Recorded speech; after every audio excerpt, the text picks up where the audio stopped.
beban yang Engkau izinkan untuk kami alami, itu semua tidak akan pernah melebihi kekuatan kami, sebab Engkau yang selalu memberikan kami kekuatan, Engkau yang akan selalu memberikan kami kenyataan Tuhan. Terima kasih Bapak Yesus. Puji Tuhan. Shalom Bapak Ibu. Sebelum kita memuji Tuhan, kita akan membacakan satu ayat yang akan biasa kita bacakan dari Mazmur 109 ayat yang ke-30. Dalam hitungan yang ketiga kita akan membacanya bersama-sama. 2, 3.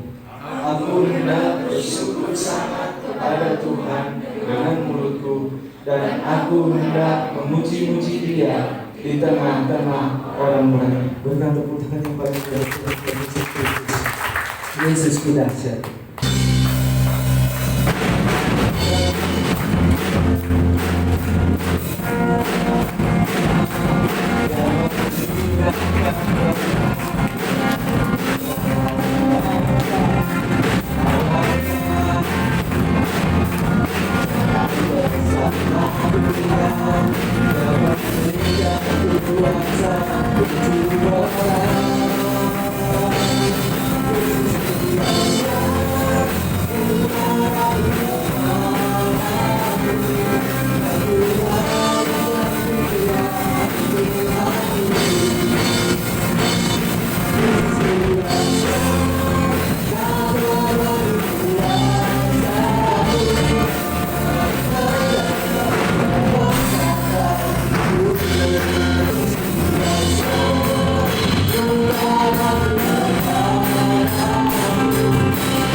Sia-sia, namun lewat seluruh kehidupan kami boleh memancarkan Tuhan kuasa firman-Mu lewat seluruh kehidupan kami, memberkati kami semua Tuhan.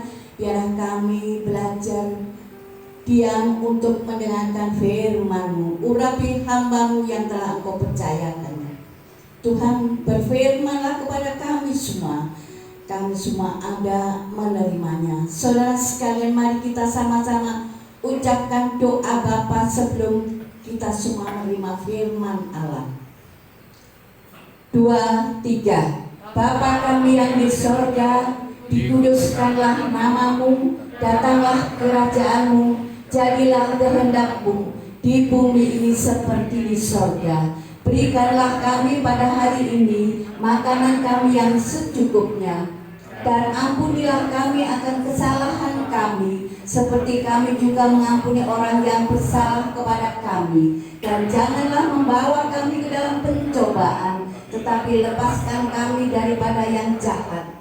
Karena Engkaulah yang mempunyai kerajaan dan kuasa dan kemuliaan sampai selama-lamanya. Amin. Saya silakan duduk kembali. Selamat pagi, sidang jemaat yang dikasihi Tuhan. Shalom. Puji nama Tuhan, berkat Tuhan luar biasa. Bagaimana keadaan saudara, sehat-sehat semua? Ya, saya percaya kalau kita semua mentaati protokol kesehatan kemanapun, membawa masker, jauhi kerumunan, ya, dan cuci tangan dan lain sebagainya. Saya percaya Tuhan yang Maha Kasih ini akan melindungi kita. Nah, saudara sekalian, tapi banyak di antara orang-orang, baik itu orang yang sudah mengenal Tuhan ataupun orang yang menaruh segala kehidupannya dalam keadaan yang tidak percaya kepada Tuhan, bahwa di dalam menghadapi situasi yang demikian ini rasanya ya kita sendiri sering ya, tuh kapan pandemi ini, amin saudara, kapan ya, kapan katanya merintah Tuhan Yesus, aku ya gak bisa ya, kapan kapan selesainya. Seolah hidup kita ini terkekang segalanya tidak bebas, terlebih yang membawa keberatan kehidupan setiap rumah tangga keluarga adalah keadaan ekonomi yang krisis yang kita hadapi. Siapapun ya, pegawai dari yang tertinggi dari sampai yang terendah yang tidak bisa menerima gaji full, bahkan banyak yang dirumahkan ya, banyak yang akhirnya menganggur, juga termasuk semua anak-anak Tuhan yang tetap itu cuma pegawai negeri saudara ya, baik yang masih aktif maupun yang pensiun. Benar Bu Bai? Tetap itu Bu Bai Mason ya, itulah. Tapi apapun yang kita hadapi, bahwa Allah yang penuh kasih itu memelihara kita. Ada amin saudara? Sebab itu mari ya, kita sebagai anak-anak Tuhan kita tingkatkan kesetiaan kita kepada Tuhan. Jangan sampai keadaan ini membuat kita tawar hati, saudara.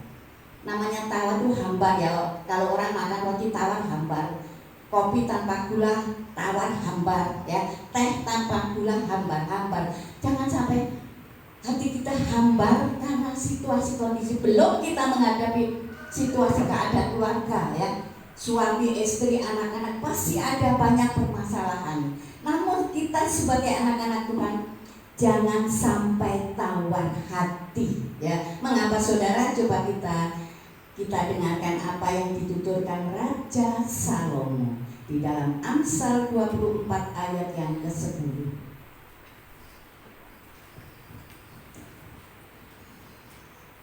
Amsal 24 ayat yang ke-10 untuk menghormati firman Tuhan. Sekali lagi dengan hormat sidang jemaat saya minta bangkit berdiri, kita baca bersama-sama Amsal 24 yang ayat yang ke-10. Kita baca bersama-sama 2, 3. Jika engkau tawar hati pada masa kesesakan, kecillah kekuatanmu. Terima kasih, silakan duduk. Ayat yang sangat pendek namun mempunyai arti yang besar untuk kita sebagai anak-anak Tuhan.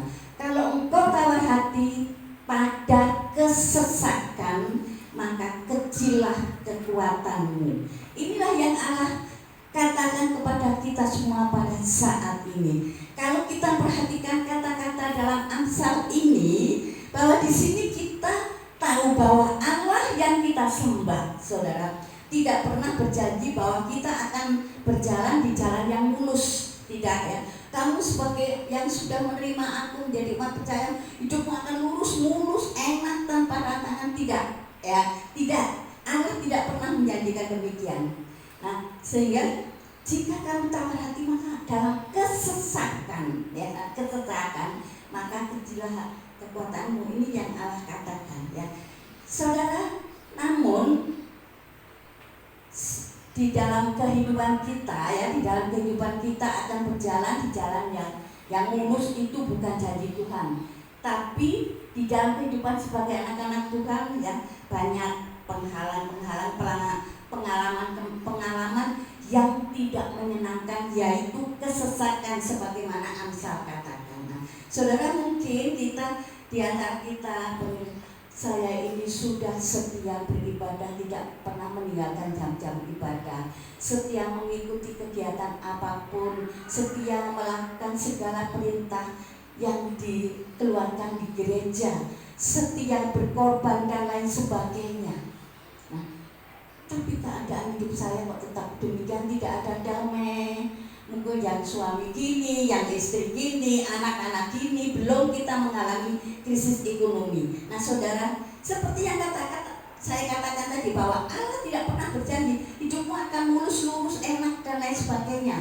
Kalau kita punya pemikiran demikian, sehingga kalau kita melihat di antara teman kita beriman banyak masalah, kulo wong ora setia kepada Tuhan, kulo akhirnya kayak ngono ya saudara. Itulah Allah tidak pernah berjanji kehidupan kita yang mulus ya. Tapi banyak pengalaman yang tidak menyenangkan, masalah-masalah ya, seperti yang dikatakan tadi, kesesatan. Nah saudara sekalian, yaitu kesesatan dalam Amsal tadi. Di sini Allah menasihatkan saudara, jika mengalami kesesatan seperti dalam Amsal, jangan sampai kita tawar hati ya. Seperti yang saya katakan tadi, tawar, mana tawar itu hambar, roti tawar hambar, kita kalau makan roti tawar butuh selai dan lain sebagainya. Kopi tawar, teh tawar hambar. Itulah hati kita, jangan sampai hati kita hambar. Hambar bagaimana saudara? Tidak ada kekuatan, tidak ada gairah, tidak ada, karena tidak ada pengharapan, sehingga hambar kok ini yo, mati dan lain sebagainya. Itulah hambar saudara. Itulah tawar hati. Maka di sini katakan, maka kecillah kekuatanmu, akan menambahkan, menekankan kekuatan kita. Jangan sampai tawar hati saudara sekalian, sebab tawar hati bisa membuat kekuatan kita menjadi kecil. Maka kecillah kekuatanmu, yang dituliskan. Nah saudara, kata kecil, maka jika kamu tawar hati dalam kesesatan, kecillah kekuatanmu ya.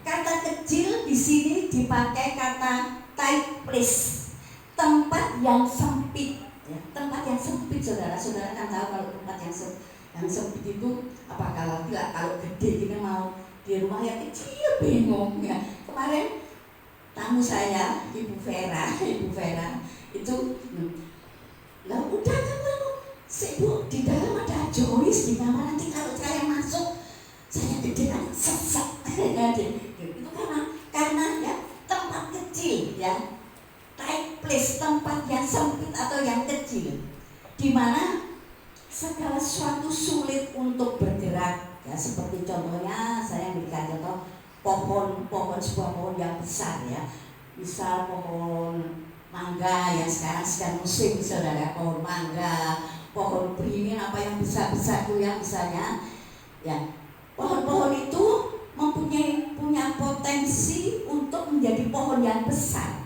ya. Tetapi saudara, jika ditanam di tempat yang sempit, maka pohon itu tidak bisa berkembang menjadi besar. Sehingga kan ada sekarang banyak ya bonsai, nggak sekarang sejak dulu ya, bonsai ya, apa-apa yang ingin dibonsai, tanaman yang besar ditanam di pot yang kecil sehingga nanti tumbuhnya ya gitu, kerdil ya, bonsai. Saya dulu pernah punya bonsai beringin dari adik ipar saya gitu ya. Lalu di luar lama-lama hilang dicuri orang. Nah itulah bonsai menjadi bonsai. Memang kalau dijual mahal ya, ini kalau tanaman pohon ya, pohon yang sebenarnya besar kalau ditanam di pot akhirnya kerdil menjadi bonsai ya, kalau istilahnya bonsai. Nah saudara, itulah ya tempat yang sempit. Demikian juga dengan Allah kita. Jangan kamu tawar hati, tadi katakan. Dia adalah Allah yang besar dan dia sanggup melakukan segala perkara yang besar, ya. Dan melakukan segala yang tidak mungkin secara manusia di dalam Allah. Kalau itu menurut Allah yang terbaik segalanya mungkin. Nah, saudara sekalian, tetapi Allah yang besar itu, Allah yang kita sembah seperti pujian tadi ya, Allah yang maha besar, yang maha kuasa itu tidak bisa berbuat apa-apa di hati orang yang tawar hati. Mengapa saudara? Tadi saya katakan kecil kekuatanmu kecil, maka tempatnya sempit ya. Sehingga tanah hati kita sempit, tidak mampu menampung kuasa Allah yang besar karena tawar hati, saudara. Maka di situ Tuhan tidak bisa bekerja. Saya ambil contoh dalam 1 Samuel 17 ya, dikisahkan terjadi peperangan antara bangsa Israel dengan orang Filistin. Beberapa minggu yang lalu saya pernah berkhotbah ini ya. Nah, saudara, dan bangsa Israel benci mata Allah. Sebenarnya Allah sudah berjanji memberikan kemenangan ya, memberikan kemenangan.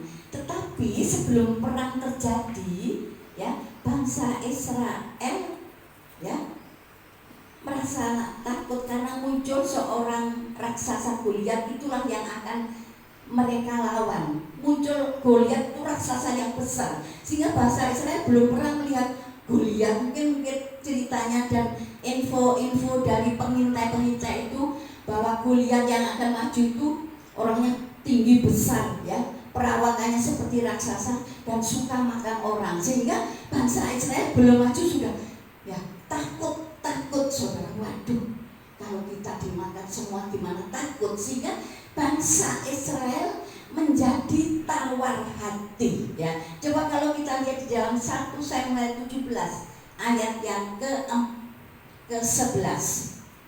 1 Samuel 17 ayat yang ke-11. Ibu Kemas. 1 Samuel 17 ayat ke-11. Ketika Saul dan segenap orang Israel mendengar perkataan orang Filistin itu, maka cemaslah hati mereka dan sangat ketakutan. Nah, maka cemas dan sangat ketakutan karena bangsa Israel mendengar ceritanya orang-orang itu bahwa orang Filistin, Goliat yang akan maju orangnya gede ya, seperti raksasa. Belum maju berperang, melihat saja, dengar ceritanya aja sudah menjadi cemas dan takut, saudara. Cemas dan takut bangsa Israel. Sehingga mengapa Allah tidak menolong bangsa Israel pada saat itu? Dalam kisahnya saudara nanti bisa baca 1 Bilgub ya. Sebab bangsa Israel telah tawar hati. Nah, saudara sekalian, yang berarti bangsa Israel membatasi ruang gerak Allah dulu. Kok sih musuh kita kok usah gede nih ya? Nanti kalau kita dimplok gimana ya? Membatasi ya ruang kuasa Allah, gerak Allah untuk bekerja, untuk memberikan kemenangan. Karena tawar hati itulah yang membatasi gerak Allah yang maha besar. Allah mampu melakukan segala hal yang terbesar pun. Karena tawar hati itulah mereka membatasi gerak Allah. Juga contoh yang kedua dalam 1 Samuel 27 nanti saudara bisa baca ya. Daud menjadi buronan mertuanya Raja Saul karena ya Daud dipuji-puji melebihi Saul ya. Ya biasa, sehingga Saul iri ya. Biasa orang iri ya demikian. Oh, itu lo lebih pintar, itu lo lebih ayu, itu lo lebih ganteng dan lain sebagainya. Timbul iri sebagaimana Saul kepada Daud. Sehingga Raja Saul selalu mengejar-ngejar Daud untuk membunuhnya. Saul ingin membunuh Raja Daud karena iri ya, karena Raja Daud banyak disanjung-sanjung rakyat ya. Itulah karena iri. Hati-hati ya saudara, jangan punya hati iri, itu sangat berbahaya kalau mengakar dalam kehidupan saudara. Nah, saudara-saudara, Daud akhirnya ya, Daud merasa lelah karena selalu dikejar-kejar. Bayangkan Daud dikejar-kejar seorang rajanya. Saudara bisa bayangkan ya, bingung saudara ya, merasa lelah Karena raja penguasa, ya. Namun raja itu penguasa dikuasai rasa iri. Sehingga Daud bingung, ya. Rakyat biasa dikejar-kejar pimpinannya, ya. Orang penguasanya bingung, ya. Sehingga Daud merasa lelah dan akhirnya Daud mencari kerjaan, menjadi tentara bayaran Raja Akis, ya. Tentara bayaran karena Daud butuh gaji untuk biaya hidup. Sebab apa? Daud punya tanggung jawab, saudara. Saat dalam pelarian itu, Daud membawa istri dan anak-anaknya. Juga Daud membawa 600 orang laki-laki pengikut Daud, ditambah istri dan anak-anak mereka itu. Saudara, inilah tanggung jawab Daud sehingga Daud bekerja, ya, menjadi tentara bayaran Raja Akis. Nah, namun saudara, keberadaan Daud sebagai tentara bayaran diketahui oleh beberapa raja orang Filistin, ya. Yang lain mereka tidak senang, ya, tidak suka kepada Daud orang Filistin. Saudara, akhirnya Raja Akis terpaksa memecat Daud, ya, terpaksa, karena Raja Akis pun takut. Orang-orang Filistin tidak menyenangi Daud karena Daud banyak yang dipuji-puji, ya, saudara sekalian. Nah, bukan itu saja yang dialami Daud. Ketika Daud pulang ke Siklag, perkemahannya sudah dibakar oleh orang Amalek dan anak istrinya menjadi tawanan. Nah, saudara, kalau kita perhatikan bisa ini sungguh tragis nasib kehidupan Daud. Tapi Daud tidak tawar hati, saudara, dalam menghadapi permasalahan yang begitu besar. Dibenci pimpinannya, rajanya, karena rajanya merasa iri dan sebagainya, sehingga dikejar-kejar. Dia bekerja, terpaksa dipecat karena takut, ya, takut untuk menanggung Daud, takut dikejar-kejar oleh orang Filistin. Tapi dengan keadaan yang sangat menyedihkan itu, Daud tidak tawar hati. Kalau kita lihat dalam 1 Samuel 30 ayat yang ke-6c, Bapak Toharis, saya minta untuk membacakan 1 Samuel 30 ayat ke-6. Dan Daud sangat terkejut karena rakyat mengatakan tidak melempari dia dengan batu.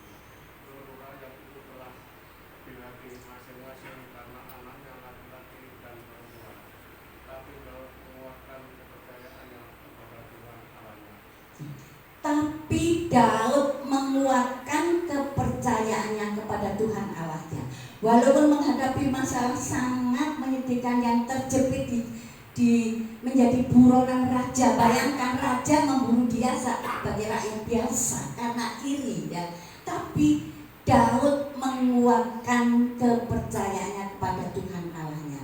Daud tidak tawar hati, lebih menguatkan kepercayaannya kepada Allahnya. Nah, saudara sekalian, sehingga akhirnya Daud dapat kembali menemukan anak istrinya yang tadinya ditawan, bahkan mendapatkan kembali kekayaannya, ya, yang sudah hilang, mendapatkan kembali jauh lebih banyak, sehingga Daud bisa melakukan terbaik, membagi-bagi kepada lingkungannya. Nah, itulah karena Daud menguatkan kepercayaannya kepada Tuhan Allahnya. Daud tidak tawar hati. Bapak, ibu, saudara yang dikasihi Tuhan, mungkin, ya, saat ini saudara terpuruk, ya, saudara mengalami sebagaimana Daud atau banyak masalah yang saudara hadapi, ya. Sudah rumah tangga goncang, suami, istri, anak-anak tidak bisa sejalan dan lain sebagainya. Mungkin pekerjaan hilang, yang dulunya mempunyai status yang tinggi lalu hilang, ya, karena situasi pandemi dan lain sebagainya, sehingga saya harus merangkak-rangkak, ya, demi untuk menghidupi keluarga dan lain sebagainya, dan masalah-masalah yang belum dihadapi dengan sesama jemaat, sesama tetangga dan lain sebagainya, ya. Keadaan yang sangat terpuruk. Mungkin saudara saat ini juga mengalami hal yang demikian, tapi saudara, jangan sekali-kali menjadi tawar hati. Amin, ya. Karena tawar hati, ya, sepertinya menghambat atau mengekang kuasa Tuhan yang akan bekerja dalam kehidupan saudara. Dan tetaplah berharap kepada Tuhan sebagaimana Daud, ya. Tetap berharap, percaya kepada Tuhan. Mengapa saudara? Karena Allah yang kita sembah, Yesus, sanggup merubah keadaan yang terpuruk menjadi berkelimpahan, ya. Asal kita tidak punya tawar hati. Hati kita, tanah hati kita buka, ya. Mungkin tanah hati kita yang sudah kering dan lain sebagainya, mohon air Roh Kudus menyirami supaya tanah hati kita subur dan benar. Kalau tanah hati kita kering, menjadi tawar hati, banyak hal-hal negatif yang menguasai seluruh kehidupan kita. Dan itu yang membuat Allah tidak berkenan. Dan jangan batasi kuasa Tuhan, ya saudara, dengan membiarkan tawar hati tumbuh di hati kita. Memang setiap manusia banyak masalah pasti. Lah ibu gembala enggak mulai sokoba. Sama aja saudara. Tapi yang penting bagaimana kita dalam mengendalikan hidup kita, bagaimana sesuai dengan perintah Tuhan. Bagaimana kita harus memiliki hati.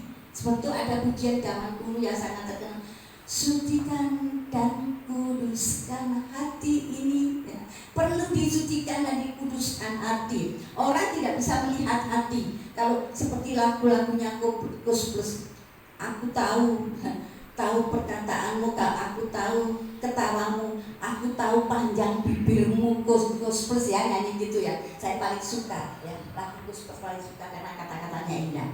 Tapi aku tidak tahu isi hatimu. Yang tahu Tuhan, dan perlu kita benahi, kita sucikan hati kita. Jangan sampai kita biarkan tawar hati. Mungkin saudara harus pisah dengan suami jauh karena bekerja. Mungkin suami yang tadi bekerja jauh pulang akhirnya karena kehilangan pekerjaan.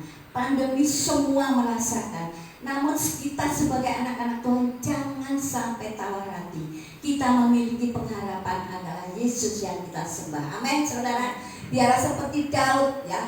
Tetapi Daud menguatkan kepercayaannya kepada Tuhan Allahnya.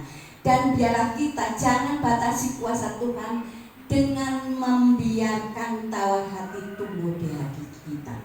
Kita harus berusaha, kan? Saya tidak mau, ya, memiliki tawar hati. Saya ingin menjaga hati kita. Minta kuasa Roh Kudus menyirami tanah hati kita yang sudah kering, supaya kita punya tanah hati yang subur, ya, saudara, sehingga tanah hati kita luas, sehingga Tuhan bebas melakukan perkara-perkara yang besar di dalam kehidupan kita. Ada amin saudara? Mari sedikit firman Tuhan ini dapat menuntun kita bahwa tidak baik kita mempunyai tawar hati, ya.